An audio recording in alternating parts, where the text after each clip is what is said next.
genuinely joyous the people were to see this relatively simple thing. This is the thing that's causing huge joy. And also, the joy, I think, the main joy is the fact it was in Rutland and not in London. Because, you know, everything usually happens in London. I find it quite amusing that the statue is 7 foot high, which, of course, the Queen wasn't anywhere near 7 foot high. But I think I suppose you have to make it a little bit bigger for people to see. It is. And I love the corgis, as I said earlier. It's heartwarming. I mean, she did such an amazing job for this country. You know, even if you're not a monarchist, I mean, you've got to admire the dedication to duty, etc., etc. But the problem, it's great. It's in Rutland, and the corgis are lovely, and it's a pretty good statue. And we must say, Hugh Brackley sculpted it, you know, and I think he's done a very good job. But why couldn't we, Biggins, have had that on the plinth in Trafalgar Square?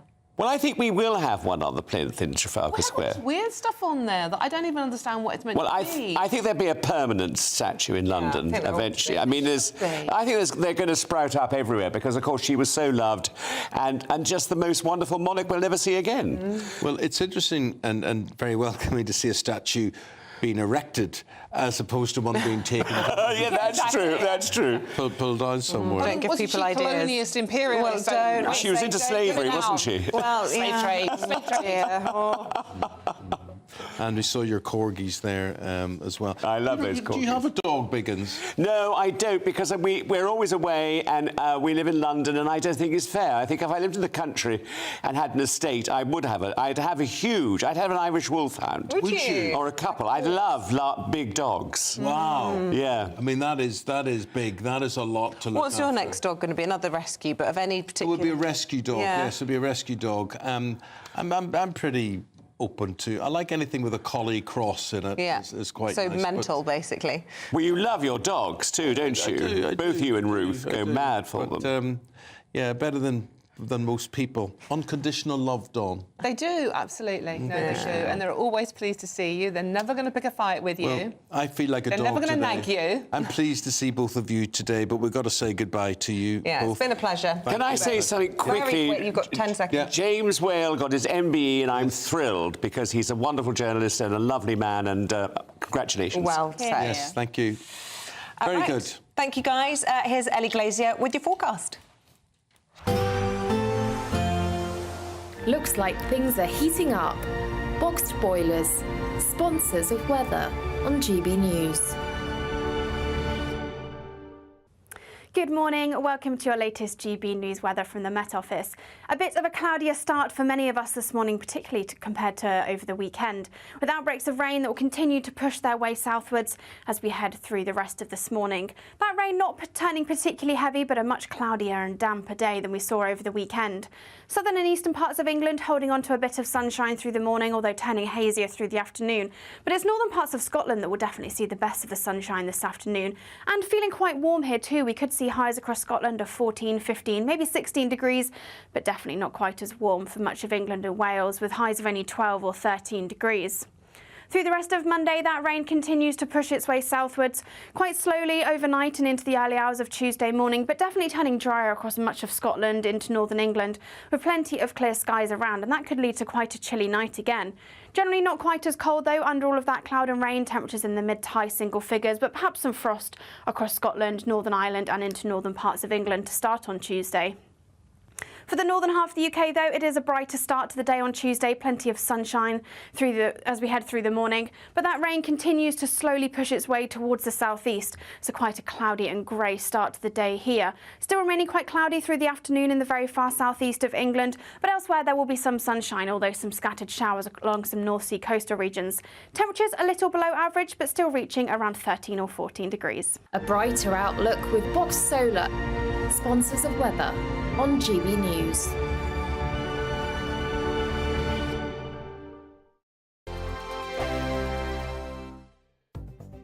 The latest GB News travel. Good morning, I'm Russell Holding. On the M8 in Renfrewshire, the eastbound entry slip roads closed at junction 26 at Hillington for an investigation. Buses replaced trains between Airdrie and Bathgate for emergency engineering works. In Cumbria, the A6 is closed each way along London Road in Carlisle because of a fire at a house. Now on the M6 on Merseyside, there's a lane closed southbound where someone's broken down between junctions 23 and 22 from Haydock to Newton and Willows, causing queues. The M53 in Cheshire is partly blocked southbound by an accident between junctions 9 and 10 from Ellesmere Portsoot Little Stanley, with queues from junction 5 at Eastham. On the M27 in Hampshire, there's a lane closed westbound where someone's broken down between junction 9 and 8 near Fareham, causing queues. And in Wiltshire, the A4 is closed each way west of the A361 at Beckhampton after an accident yesterday evening. And that's the latest. You can stay up to date throughout the day by visiting our website gbnews.com. It's the final week to see how you could win our biggest prize yet. There's an incredible £10,000 in tax-free cash to spend however you like. Plus, courtesy of Variety Cruises, a bespoke 7-night small boat cruise for two worth £10,000. With flights, meals, excursions and drinks included, your next holiday could be on us. Choose any one of their 2025 Greek adventures and find your home at sea. We'll also send you packing with these luxury travel gifts. Hurry, as lines close on Friday. For another chance to win a prize worth over £20,000, text prize to 63232. Text costs £2 plus one standard network rate message. Or post your name and number to GB04 PO Box 8690 Derby DE1 9TT. UK only. Entrance must be 18 or over. Lines close at 5 p.m. on Friday. Full terms and privacy notice at gbnews.com/win. Please check the closing time if listening or watching on demand. Good luck. I'm Patrick Christie's. Every weeknight from 9, I bring you 2 hours of unmissable, explosive debate and headline-grabbing interviews. What impact has that had? We got death threats and the bomb threats on. Our job is to do what's in the best interest of our country. You made my argument for me. My guest and I tackle the issues that really matter, with a sharp take on every story. I'm hearing it up and down the country. That was a beginning, not an end. Patrick Christie's tonight from 9 p.m. only on GB News, Britain's news channel. Are the newspapers getting you down? My wife didn't divorce me that month. Struggling to separate the wheat from the chaff? I know that it's a bit of a circus at the best of times. Well, don't worry. Headliners has got you covered. We'll take the burden of reading the day's news, and if we get depressed, who cares? It's an occupational hazard, frankly. That's Headliners on GB News from 11 p.m. till midnight, and the following morning, 5 till 6 a.m. on GB News, the comedy channel. Nah, just kidding. Britain's news channel.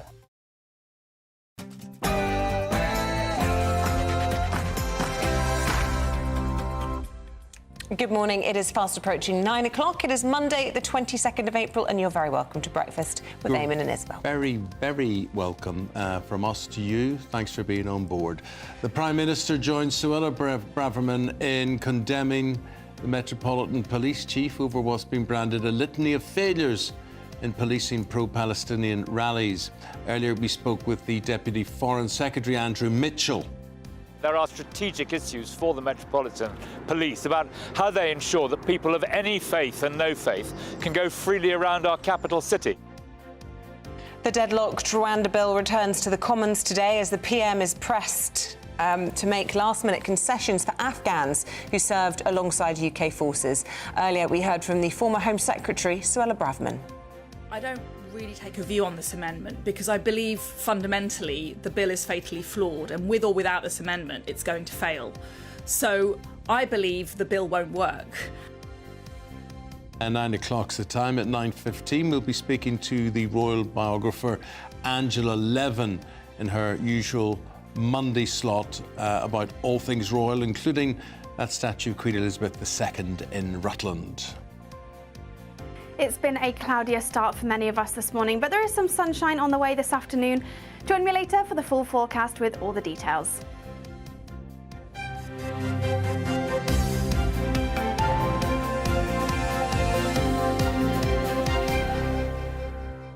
So our top story this morning, the Metropolitan Police anti-Semitism row is continuing, and it's got you going as well at home. Rishi Sunak has said the Metropolitan Police Commissioner, Sir Mark Rowley, has questions to answer over what he called appalling treatment of a Jewish man during a pro-Palestinian protest in London on Saturday. We spoke to the former Home Secretary, Suella Braverman. This is what she had to say. I think there's a crisis here, really, after 6 months of hundreds of thousands of people regularly taking to the streets to march. What they did in that incident was to protect the right of the protesters to harass, intimidate and behave in an anti-Semitic way, and at the same time tell an innocent Jewish person that that person needs to give up their rights, that that person needs to stay away. Well, let's get the thoughts of the political correspondent Olivia Utley this morning. Good morning to you, Olivia. Pressure mounting on the Metropolitan Chief in all of this. What is he going to do to try and allay some of these criticisms and concerns? Well, it's going to be a really interesting meeting later today. So Mark Rowley is meeting James Cleverly, the Home Secretary, and Chris Philp, the Policing Minister. At the moment, Rishi Sunak hasn't said that he has full confidence in the Chief Commissioner, but the Home Office, the Home Secretary, is standing by him. But he is going to have to answer, as Rishi Sunak says, a lot of difficult questions. Now, you ask what he's going to do. Well, that is going to be really interesting because we know that over the last few months there have been tensions building up between the police and the government. The government feels that it has given the police all sorts of powers to use to try and clamp down on the more extreme aspects of these protests, but they feel as though the Met Police has been sort of dragging their feet a bit when it comes to actually using those powers. Will Mark Rowley start to promise to use some of those powers? Will he even start talking about potentially shutting down some of these marches? We're going to have to wait and see, but he is clinging on to his job by the tips of his fingers at the moment. And if he wants to keep it, and if he wants to get that all-important backing of the Prime Minister, I think he's going to have to promise James Cleverly something pretty big. OK. Olivia, thanks very much indeed. More than 180 politicians have called for victims of the contaminated blood scandal to be paid compensation immediately. Yeah, it's been described as the worst catastrophe in NHS history. Patients with bleeding disorders were given tainted medical products in the 1970s and 80s, leaving thousands infected with HIV and hepatitis C. And let's now speak to a victim of all of this, Richard Warwick. Richard, good morning. Good to see you. You're looking well, Richard. Are you well? I think I'm as well as can be expected under the circumstances with the viruses as I was given as a child. Yeah. Just explain to people, Richard, how long ago that was and why you were given these injections. OK. I was born with a condition called haemophilia, and as a youngster, I went down to a school in Hampshire called Trelaws, because I was missing so much education at home. While at the school, I contracted hepatitis B, hepatitis C and HIV. Awful. You'd never consented or had any knowledge of what you were being infected with, and of course you were a child, so extra vulnerable at that point in your life. Have you ever received any compensation, and do you hold any realistic hope that that will ever happen? In October of 2022, every victim that was infected and their spouses or partners received £100,000 interim compensation. And that was because Sir Brian Langstaff, the chair of the inquiry, saw so many people dying during the course of the inquiry. He pushed the government, asked the government to pay that £100,000 interim payment. But we're hoping for a good coverage in the final report on Trelaws. We'll see what he has to say about that and whether he recommends any special compensation for the boy that died, yeah. Richard, what has it meant to your life over all those years, you know, payment aside? What did you need in life? What would you welcome in life to help you in the way that you need to be helped? Well, no amount of money, of course, can bring our health back. But for me, it's about being heard, being vindicated, and to have that extra security in life going forward. It will help myself, my wife and my family. have never had an opportunity to hold down any sort of meaningful employment, have been infected and affected by these viruses throughout my childhood and early adult life. So it'll mean a great deal to us just so that we have been heard, and the thoughts and doubts that we've had over our treatment over the years can be recognised. I think that's the most important thing. So many people have died now, getting on for 3,000.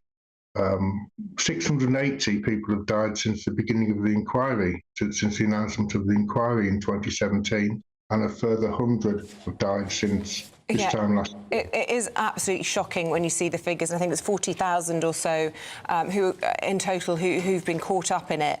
As you say, there is no amount of money that can ever compensate for the way your life has been affected by this.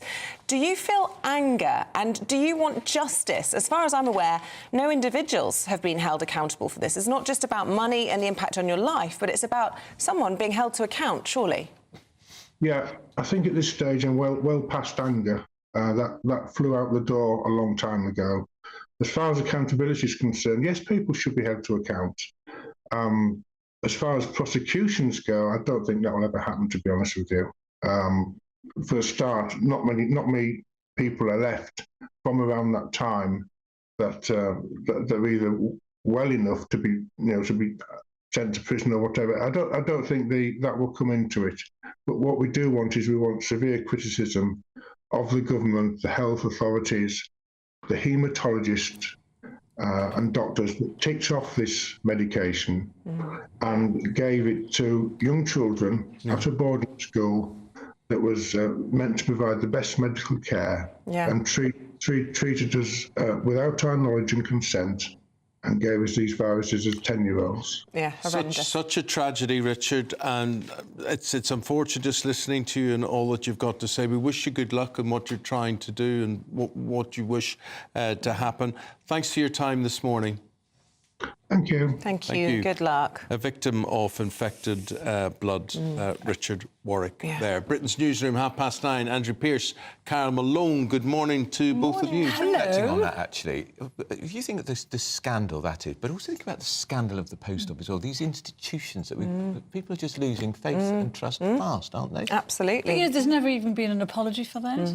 You know, all those people who died, 30,000 people died, 300 odd of them are children. Yeah. Not an apology, nothing. Yeah. Never mind compensation. And he's given up on any hope of some sort of prosecution. I think that's wrong. The compensation bill's being kicked down the road because it's going to be massive. Didn't they vote earlier to say, it was voted that the dead compo in December, and now that's being put back, backpedaling. So, meanwhile, everybody's talking about Mr. Gideon Falter and whether he should have been allowed to cross the road on Saturday or not. What's your view? Well, I think it was an outrage, actually. Completely outrageous.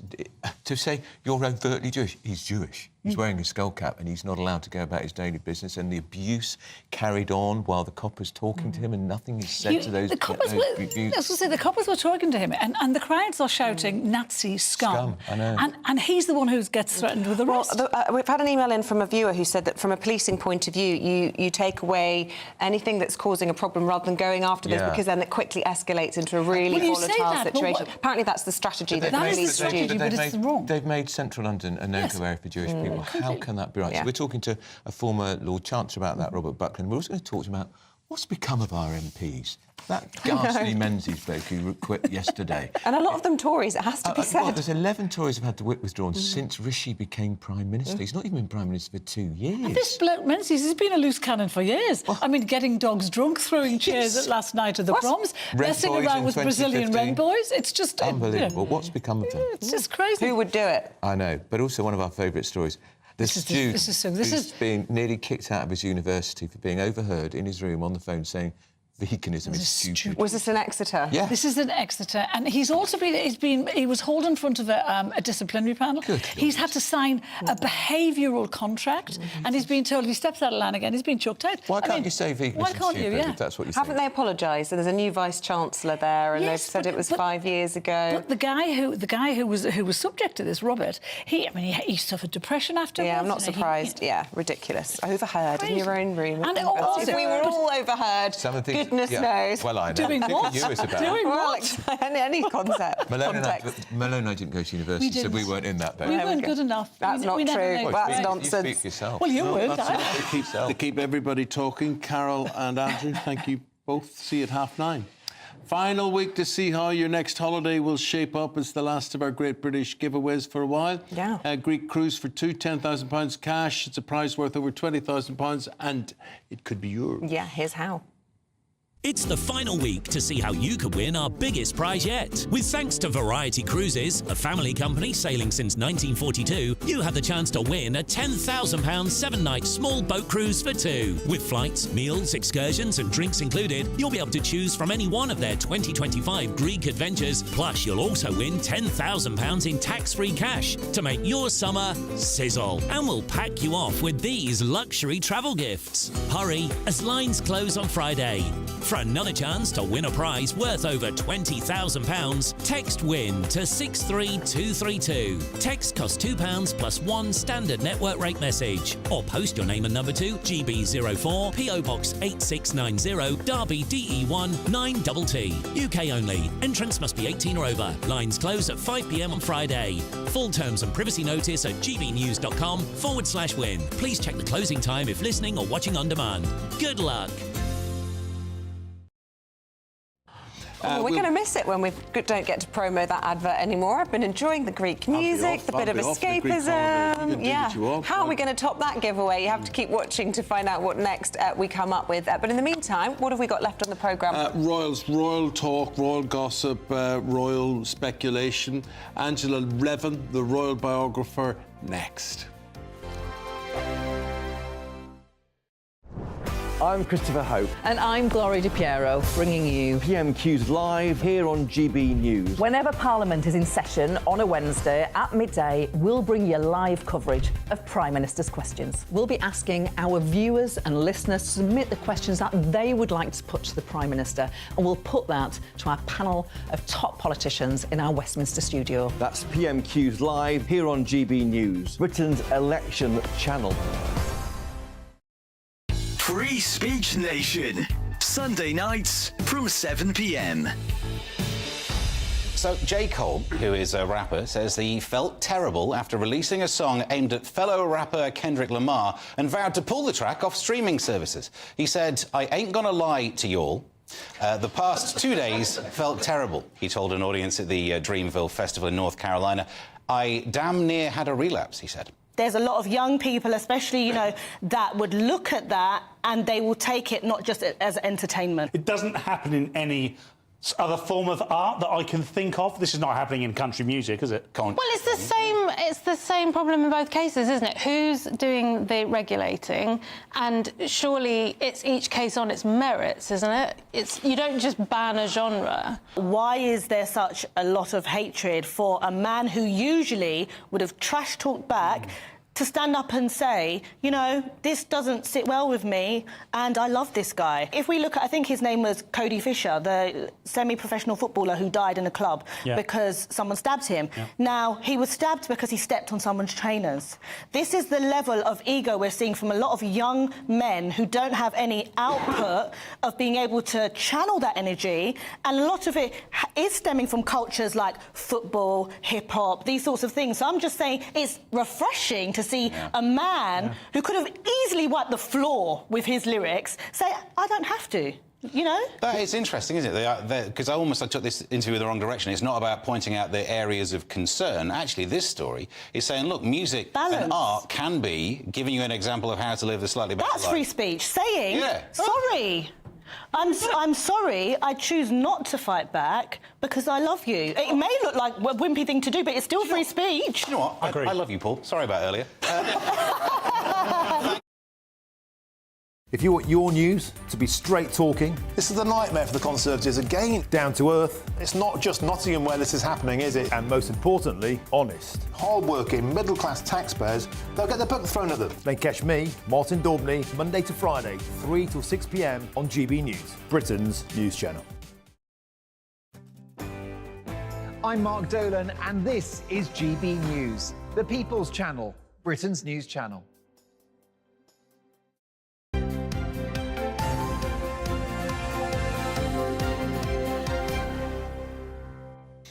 OK, we're going to close the programme this morning by talking to Angela Levin. The royal biographer has lots of royal anecdotes for us this morning. Good morning to you, Angela. Good morning. Lots coming to us from Montecito, I believe. Yes, Montecito. I have to say, the jam issue is It's all very WI, isn't it? Well, it's ridiculous. Now there's a picture of a friend of hers who's lying on the grass, cuddling a bowl in which the jam is placed in the middle with lemons round it, and a dog lying next to her. So she's holding this as if it's someone else that she really loves. I think, well, Meghan would have organised that because she'd have given her the present. I think this is too far. I mean, it's jam. It's stupid as well. Yes. I mean, you know, if any of us were to bring out a product, you know, Isabel, I might associate with jam. no, you know, I could see, you know, I could see how that would Sticky work. jam. Yeah, but Meghan Markle, why? Well, what was her website called? Twiggy or Tiggy? No, or I've got it down because I can't remember. America. Oh, Tig, the Tig. Tig. She used to be quite, you know, a lifestyle guru pre-Harry. So she's trying to go back to look at what I'm wearing, look at what I'm eating. I can get everybody to buy my product. And what the chickens should have in my garden. Do you actually think jam crosses her lips? Would you? Of course, way too much sugar but in they there. also say it comes from her garden. I mean, how many strawberries has she got? Does it mean 50 people, that's only enough for them? It's not going to have thousands of people asking for jam. We won't have it. And there is a thing that she was cross that, well, she said, jealousy, really, that King Charles brings in all the food and the jam things to make from somewhere else. He doesn't do it himself or get his staff to do it. Of course not. So the Duchy of Cornwall, or whatever it is... They get all the material arriving and then they sell it. It's not from Cornwall. No, not necessarily. Whoever will do it. But he gives it all the money to charity, right? Yes, yes. All this money is for Meghan. And it's sold out. And people have thought, well, actually, if we are going to get jam, if that's what's trendy, let's get it from the king, not from Meghan. Not her. Yes. Yeah. Right. So meanwhile, we've got all that going on this week, and then you've got Harry, who's decided his residence is. Explain to me, America. Yes, he had to sign a form, and he had to say where his proper home is, and he signed it for America. Now, this was signed over a year ago, but only came to light a couple of weeks ago. Now, what does that mean? Well, what that means is how cunning it was, and why on earth was he struggling to get protection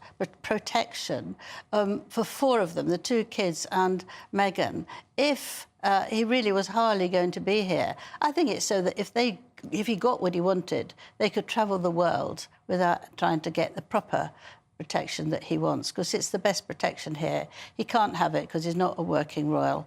And the people who are underneath are very good, but you can't... they can't carry guns, and Harry's furious about this. So I think it's very sneaky. I think it's very unpleasant to do that to his family. He's done enough for them. And it's quite a shock to know that he's now left all his connection with the UK without saying anything about it. What about Prince Louis? I believe we've got a milestone coming up. Prince Louis will be 6 tomorrow. Well, that usually means we get a photograph or something. You get a photograph. And I hope that his mummy is there with him. You know, even if she's sitting there or looking at him, even if you get a side view, you don't want to start criticising her. It's a statement. It would be wonderful. That is an opportunity for her to be with him and show him off, because he's a sweetheart, isn't he, really? A mischievous sweetheart. And she'll be there as well. And I think we will all feel hooray, you know. Now, the King has outlined that he's going to step up his business commitments, if you can call Royal Ascot business. Royal Ascot's part of them. Trooping of the Colour? Yeah, Trooping the Colours 3 days before, then he wants to do that. But it's really to show how much his gratitude is to the Queen, because she'll have lots of her horses running, and he wants to be there to actually do that. Isn't it? Camilla looks after all that stable now, doesn't she? Yes, she's very keen. She loves it. So I think she'll certainly be there as long as he is. But I just hope that he's not pushing himself too far too quickly, because there's loads of people there.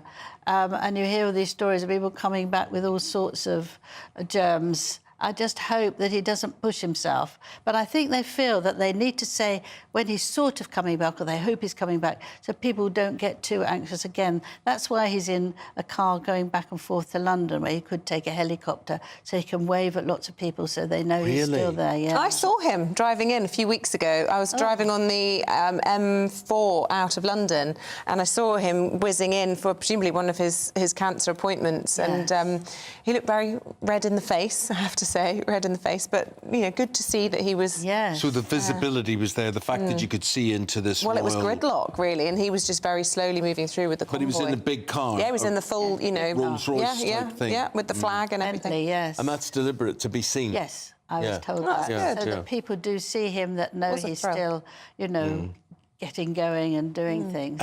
Angela, talking about doing things, yesterday in Rutland, and we featured on the programme today, there was an unveiling of a statue of Queen Elizabeth II. Yes. My goodness me, as you can see here from these pictures, very, very popular. The people were really, I think a lot of people were not only very happy, but they were quite emotional about all of this. Yes, and they all bought corgis. Loads of them bought loads of corgis, and some of the corgis got up to the corgis that were part of the statue. Oh, there is a corgi in the statue, I see. Yeah, there's three. There's three of them. Lovely. Two at the bottom, and one sort of putting his nose up her skirt. Oh, I see. That's a corgi. I thought it was just a ruffle. I totally missed that. And there's the real corgis, but there were some actual sculptured ones as well. I have to say, very I don't sweet. think it very much looks like her, but that doesn't matter. This is the But first this was one in that's the done 50s after or so, her I think death. this was. But yes, it doesn't quite, you know, you see the way people make things, it either is absolutely brilliant or you wouldn't guess who they were if you weren't there. But I've only seen it on a newspaper, so I've seen a lot of football statues recently, and I would be very happy if that likeness was me, because so, as you say, so often you think, who is that? Is that Ronaldo? But, Is that you know, George Best? funnily enough, if you see, say, Princess Victoria or Queen Victoria, I think that's what she looked like, because I've seen all the statues, but perhaps that wasn't a true likeness that's very either. true. That's very true. But I think it's lovely that they have got a nice big one with a big dress and a smile. Yes. And the things that she cared about most, really, the corgis. Yeah. Well, it's really, really nice. People seem to be loving it. Angela Levin, thank you very much indeed for that royal insight. Thank you very much indeed. And with the time at 24 minutes past 9, we will say goodbye to you. Yes, have a fabulous day. Up next, you have Andrew Pearce and Carol Malone. She's in for Bev for the next few days. We hope you have a lovely day. Here's your weather forecast, though, with Ellie Glazier. A brighter outlook with Box Solar, sponsors of weather on GB News. Good morning. Welcome to your latest GB News weather from the Met Office. A bit of a cloudier start for many of us this morning, particularly compared to over the weekend.